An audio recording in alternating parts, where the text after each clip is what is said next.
A lot of times the slander or gossip comes in a package with, well, brother, if I could have some counsel, let me slam this person in your presence. That's a pretty package, but a awful inside. Can we pray together about this horrible person that did this thing that I don't like? Let's be careful. I have a couple scriptures I'd like you to reference, or maybe just one. Turn with me to Proverbs chapter 26.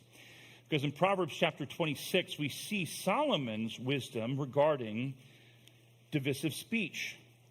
Well, the way that he was acting and speaking, and the way that he was being political, involved slander and murmur and divisiveness and gossip and harmful speech. Proverbs 16:9 is extraordinarily powerful. You can jot down that reference, but hopefully you're going to Proverbs 26. But Proverbs 16:9 says that God, an abomination to God, is one who sows strife among the brethren. Proverbs 16:9. An abomination of God is one who sows strife among the brethren, divisive speech. But maybe you've made your way to Proverbs 26, 20 through 22. Offers these words about our speech. Proverbs 26, verses 20 through 22. For the lack of wood, the fire goes out. Where there is no whisperer, quarreling ceases. Like charcoals to hot embers and wood to fire, so is a contentious man to kindle strife. The words of a whisperer are like delicious morsels. They go down to the innermost parts of the body. Proverbs 26, 20 through 22. You have here a description of divisive speech. Slander, complaint, murmur, gossip. Friends, those are activities of the enemy to sow discord and division in the place of God's work, the church, which is designed to be a place of unity. I praise God for so much unity and unifying speech in this house. This is such an obvious thing to all of us. There's so much slander and breakdown out there. There's so much attack, and I hate you, and I'm going to tear you down with my words out there. Let this be a place of edification, love, encouragement, and support. Our words, not tearing down, not dividing, not slanderous, not gossip. But see, a lot of times it comes in a pretty package. A lot of times the slander or gossip comes in a package with, well, brother, if I could have some counsel, let me slam this person in your presence.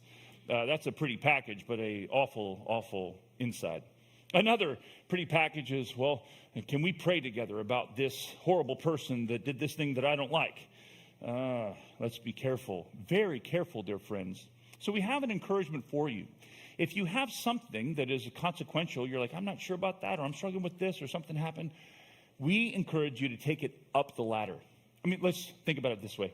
If you have a problem with somebody, is it godly, righteous, or helpful for you to share it with your kids down the ladder of authority? No. I mean, if it doesn't involve them in any way, why bring them in on it?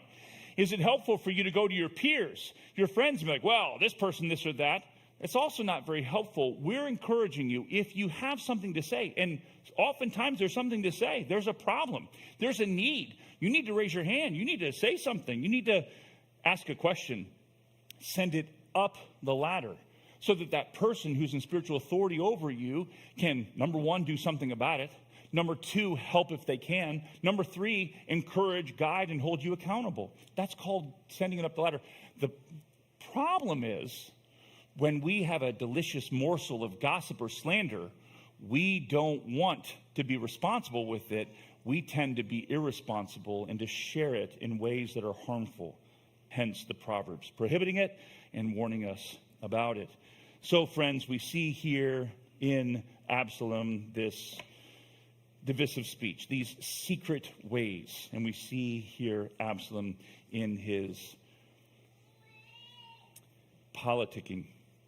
One other scripture I mentioned, Proverbs 16:9, Proverbs 26, 20 through 22, Ephesians 4:33. Ephesians 4:31 says, let all bitterness and wrath and anger and clamor and slander be put away from you, along with all malice. Ephesians 4:31. Oftentimes, that impulse to slander, malign, or gossip comes from a malicious spirit of guile, of I don't like that, or I don't feel good about that, so I'm going to lash out. And yet the Lord gives us a different way that features beautiful unity. Beautiful unity. And almost in situations like this that develop, it's almost universally negative.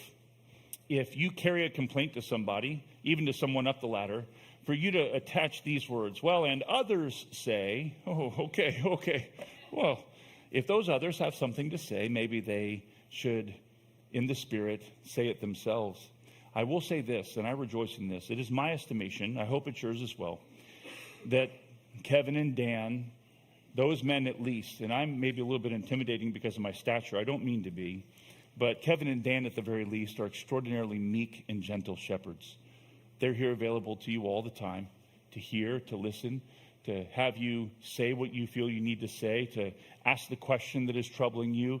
They are meek and gentle shepherds. Do you not recognize that Kevin and Dan are here before the service and after the service and in all these environments to present themselves to you so that if you have something of need, you can simply say it? Shepherds caring for you, available to you, and very, very gentle and modest of spirit.